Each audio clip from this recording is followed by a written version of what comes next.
In these last 4 slides, we look at some of the day-to-day issues in which the project manager may be involved and where it may request assistance from the supervisor. The first relates to contractor proposals in clause 16. In option X21, we met the idea of whole life costs. This is where the contractor suggests changes to the scope which, whilst it may increase the cost of the works, will decrease the whole life cost to the client. Clause 16 deals with value engineering proposals made by the contractor which reduce the cost to the client. In the 3rd edition, there was no incentive on the contractor to make such proposals, because any proposals to reduce the scope reduced the prices and therefore the contractor gained no benefit. This of course only related to options A and B.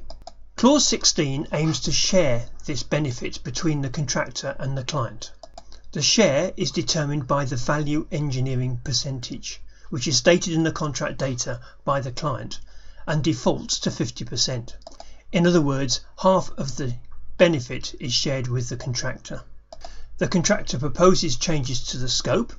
The project manager would discuss this with the client and decide whether it was something that they wanted, and if so, the scope would be changed. The prices would be reduced by the proportion as determined by the value engineering percentage. In options C and D, of course, the prices are not reduced, so the benefit is shared in accordance with the share profiles.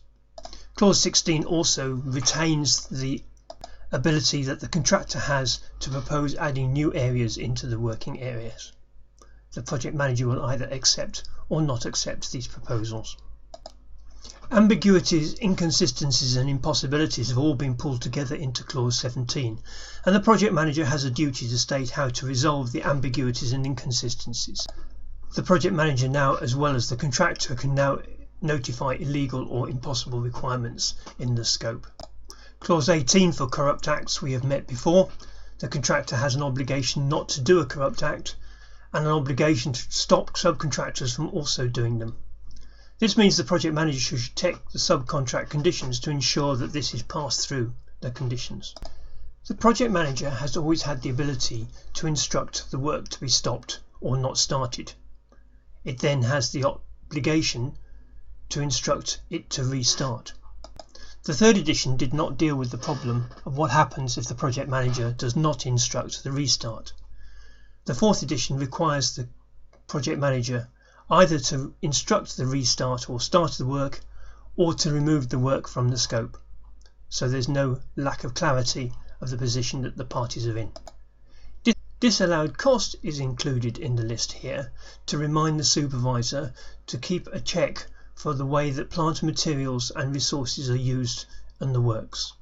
For an option C, D or E contract, excess plant materials or resources is not paid for by the client, but the evidence needs to be there to be able to disallow it. Finally, we consider dispute resolution and avoidance. The 4th edition of the ECC has brought in a new 3rd option for dispute avoidance. This introduces the Dispute Avoidance Board. The Dispute Avoidance Board is set up at the beginning of the contract to be available to resolve or discuss any disputes at any time during the contract. It does not include adjudication and therefore is not normally available for construction contracts in the UK. Options W1 and W2 now include senior representatives. The senior representatives are stated in advance in the contract data, and the purpose is that they are senior management representatives who get involved in a dispute before it goes out to an adjudication or further tribunal. This has been common in many contracts. W1 and W2 now bring it in as a procedure.